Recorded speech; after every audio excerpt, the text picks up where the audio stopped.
বেশিরভাগই মোক আর কি বেশিরভাগ কি কর সবাই মোক চিনে আর কি কম মোর এতলা ভালোবাসার মানুষ আজগা আর কি কি যে কম ওই কিছু বুঝাই পারছিনি আর হচ্ছে কি সবার মতন না আর কি টেনশনে সবকিছু যেরকম ভুলে যায় না সেরকম একটা অবস্থা। আর তোমার তো অনেক ইচ্ছা কিন্তু মুখ থেকে কিছু বাড়ানো হচ্ছে তোমার এত ভালোবাসা দেখে না।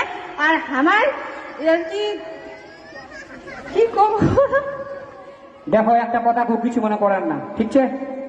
আয়নার সামনে যদি সবাই দাঁড়ান, আয়নার সামনে যদি সামনে সবাই দাঁড়ান, আয়নার জল পড়লে কেমন দেখায় নিজের ছবিটা? আয়নার যদি জল পড়ে ছবিটা কেমন দেখায়? সেরকম দিদি ভাইয়ের চোখের সামনে তো অনেকলা জল চলচল করছে, ঠিক আছে? নিজের ছবিটাও কাজে ঘোরা দেখা পাচ্ছে। এত ভালোবাসার মানুষ, ঠিক আছে? এত ভালোবাসার মানুষ যে এটি না কিছু কোপা চাইতে কোপা পারছে নাই। এটি সম্পূর্ণ ভালোবাসার জন্য সম্ভব। তো দিদি ভাইয়ের জন্য একটা জোরে হাততালি হবে। কেমন হাততালি রে বাবা? এই তোমরা ফেসবুকে সফলতা অর্জন করবেন, জোরে হাততালি হবে, জোরে হাততালি হবে। অনেক পরিশ্রম করছে দিদি ভাইটো এই অনুষ্ঠানটা করার জন্য, অনেক